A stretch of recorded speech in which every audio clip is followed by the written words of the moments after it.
Hello students, आज के video में मैं आप लोगों को एक्सप्लेन करूंगा क्लास 10 मैथ्स का चैप्टर रिवीजन कर रहे थे, जिसमें से मैंने आप लोगों को रिवीजन 1 और 2 कंप्लीट करवा दिया था। ठीक है, और उसी के साथ साथ हम लोग रिवीजन 3 का एक्सरसाइज रिवीजन 3 का 1 से लेके 8 तक मैंने जितना भी क्वेश्चन था वो सारा क्लियर करवा दिया था। ठीक है, अगर वो सारा क्वेश्चन अच्छे से सीखना है तो आप लोग उसको अच्छे से देख सकते हो। ठीक है, अपना कॉन्सेप्ट को क्लियर कर सकते हो, वो यूट्यूब में अवेलेबल है। ठीक है, तो स्टार्ट करते हैं आज का क्लास। तो आज की क्लास में दैट इज रिवीजन 3 का हम लोग क्वेश्चन नंबर 9 करेंगे। ठीक है, तो इसमें क्वेश्चन नंबर 9 में क्या दिया वो देखिए। इसमें बोला गया है कि the length of the edge of a cube is 1.2 centimetre. इसमें बोला है कि जो लेंथ दिया है हमें क्यूब का वो कितना दिया 1.2 सेंटीमीटर। तो लिखेंगे length of cube equal to that is a. Length of cube को मैं ए से डिनोट करता हूं। ठीक है, और ये कितना दिया हमें दैट इज 1.2 सेंटीमीटर।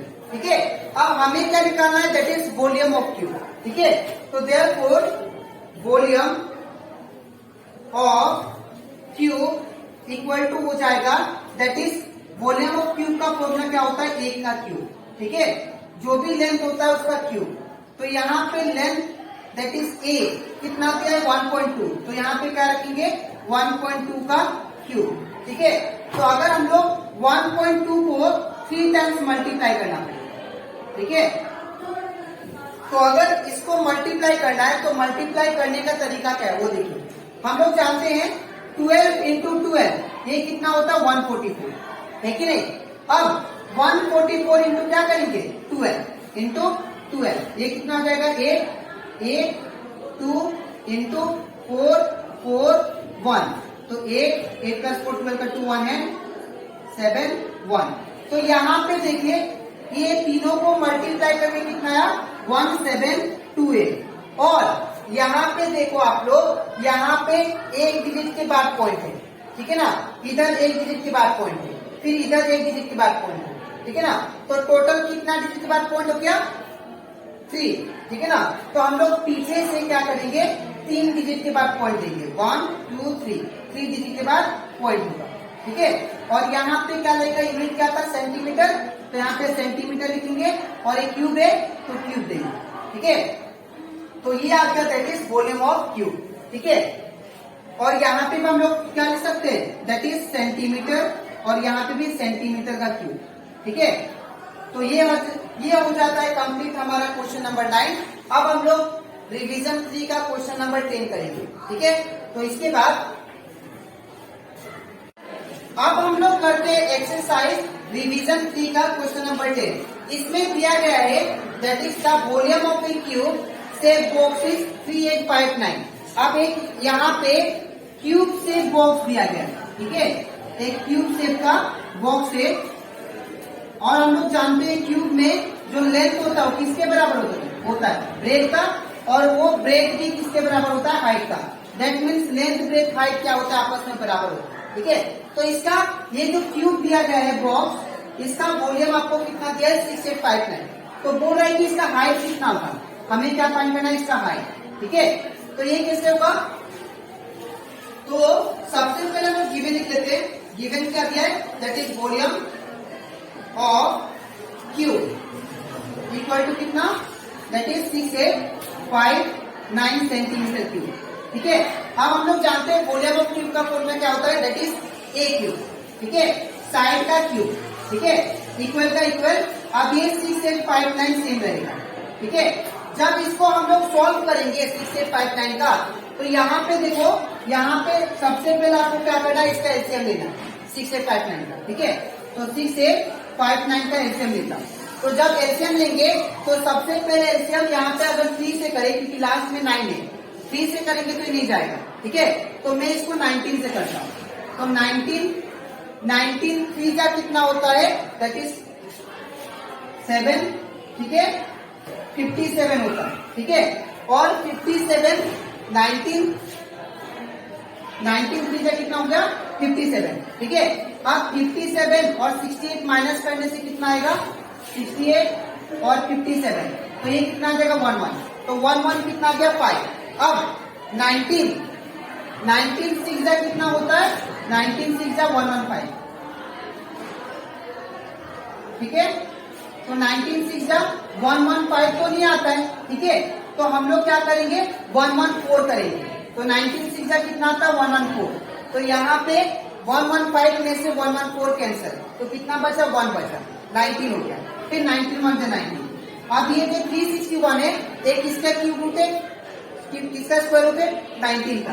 तो फिर से क्या करेंगे? 19 19 जा 361, ठीक है।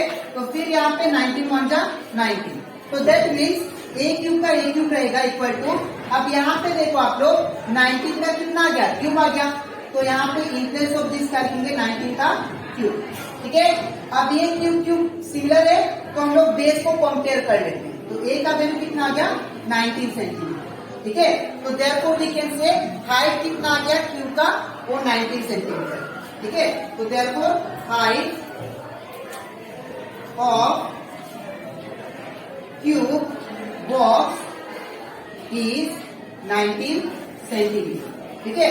सबसे पहले आपको एलसीएम करना है, एलसीएम करने के बाद जो नंबर आएगा उसका क्यूब लिख देना है, और क्यूब लेने के बाद यहाँ पे देखो पावर सेम है, तो मैंने बेस को कंपेयर कर लिया, ठीक है। और जो आया वो हमारा हाइट है, ठीक है। तो ये कंप्लीट हो जाता है हमारा क्वेश्चन नंबर 10। अब हम लोग करते हैं क्वेश्चन नंबर 11। तो इसके बाद अब हम लोग करते हैं एक्सरसाइज रिवीजन 3 का क्वेश्चन नंबर 11। यहाँ पे क्या दिया गया है? दैट इज ए नंबर दिया हमें, the digit in the unit place in the cube of 23 is, यहाँ पे यूनिट प्लेस का डिजिट इन चारों में से कौन सा होगा? जब हम लोग इसका जब क्या करेंगे? क्यूब करेंगे। तो सिंपल लॉजिक है, यहाँ पे आप लोग को लास्ट नंबर क्या दिखाई दे रहा है? 3, ठीक है। आप क्या करो, ये 3 का ना हम लोग क्यूब करते हैं, तो 3 का क्यूब करने से क्या होगा? दैट इज 3 इंटू 3 इंटू 3, ठीक है ना। तो 3 3 का कितना होता है? 9, और 9 3 का कितना हो जाता है? That is 27। तो अब देखो यहाँ पे लास्ट में जो डिजिट आया दैट इज क्या आया? 7, ठीक है। हम लोग को इसका क्यूब करना है, हम लोग को इसका क्यूब करना है, और क्यूब करने के बाद में हम लोग को जो यूनिट प्लेस में जो डिजिट आएगा इन चारों में से कौन सा आएगा? तो यहाँ पे लास्ट डिजिट क्या था? 3 था, तो मैंने 3 का क्यूब किया, तो 3 इंटू 3 इंटू 3 कितना हो गया? That is 27। तो इसका यूनिट प्लेस में डिजिट कौन है? 7। तो इन चारों में से आंसर कौन सा होगा? दैट इज ऑप्शन इज 2, ठीक है। अब हम लोग करते हैं that is question number B. अब यहाँ पे दिया गया है कि which of the following is a perfect cube. इन चारों ऑप्शन में से कौन सा परफेक्ट क्यूब है, ठीक है। तो हम लोग इतना परफेक्ट क्यूब का क्वेश्चन कर चुके हैं। ये जो नंबर है ये परफेक्ट क्यूब नहीं है, यहाँ पे ये भी परफेक्ट क्यूब नहीं है, ठीक है, और यहाँ पे ये भी परफेक्ट क्यूब नहीं है, ठीक है, लेकिन ये परफेक्ट क्यूब है, ठीक है। तो ये ऑप्शन क्या हो जाएगा? करेक्ट हो जाएगा, ठीक है। अब बात करते हैं क्वेश्चन नंबर सी का।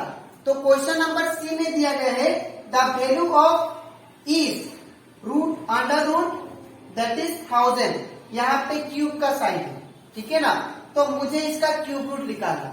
तो यहाँ पे अगर इसका क्यूब रूट निकाले हम लोग 1000 का, तो ये हो जाएगा क्यूब रूट, मतलब आप जब भी ये साइन दिखाई दे समझ लेना क्या निकालना है? क्यूब रूट निकालना है, ठीक है। तो यहाँ पे क्या करेंगे? इसका एलसीएम करते हैं। 2 5 जा 10 डबल 0, फिर 2 2 जा 4 2 5 जा 10 0, फिर 2 1 जा 2 2 2 जा 4 2 5 जा 10, फिर 5 2 जा 10, अब इधर से 2 बचा 25 5 बचा 25, फिर 5 5 जा 25। तो अगर देखो यहाँ पे 3 2 में से क्या लेते हैं हम लोग? 1 2 लेते हैं, है ना। और यहाँ पे 3 2 में से क्या लेंगे? 1 2 नंबर, और इन दोनों को जब मल्टीप्लाई करें तो कितना आ जाएगा? 10। तो इसका मतलब 1000 का जो क्यूब रूट है, क्यूब रूट आया, दैट मींस इसका वैल्यू वो कितना आया? 10 आया। Option 3 is the correct answer, ठीक है। तो ये हमारा कंप्लीट हो जाता है, दैट इज 11 का ए बी सी। अब इसके बाद हम लोग करेंगे that is D and E number. तो इसके बाद हम लोग करते हैं क्वेश्चन नंबर 11 का डी नंबर। इसमें दिया गया है कि m is the cube root of n। अगर m क्या है, सपोज m क्या हो गया, क्यूब रूट हो गया n का, ठीक है। तो n का वैल्यू क्या हो गया, n का वैल्यू हम लोग को डिटरमाइन करना है, ठीक है। तो यहाँ पे अगर m क्यूब रूट होगा तो n कैसे हो जाएगा relation, n cube equal to n, ठीक है। तो इन चारों में से करेक्ट ऑप्शन कौन सा होगा, दैट इज 3, ठीक है। अब नेक्स्ट क्वेश्चन नंबर ई करते हैं। The value of cube root of a plus cube root of 27 plus cube root of 64 plus cube root, तो इन तीनों का क्यूब रूट क्या होगा वो हमको डिटरमाइन करना है। तो क्यूब रूट ऑफ 8 हम लोग जानते हैं कितना होता है 2, और क्यूब रूट ऑफ 27 कितना होता है, दैट इज 3, और क्यूब रूट ऑफ 64 कितना होता है 4। अगर इन तीनों को प्लस करें तो इन तीनों को प्लस करने के बाद कितना आएगा, दैट इज 9। तो इन चारों में से करेक्ट ऑप्शन कौन सा होगा, दैट इज 4, ठीक है। तो ये कंप्लीट हो जाता है हमारा रिविजन 3 का क्वेश्चन नंबर 11, और उसी के साथ साथ हम लोग रिविजन 3 कंप्लीट करेंगे, ठीक है। अब इसके नेक्स्ट वीडियो में मैं आप लोग को एक्सप्लेन करूंगा रिविजन 4, ठीक है। तो आज के लिए इतना ही, मिलते हैं नेक्स्ट वीडियो में।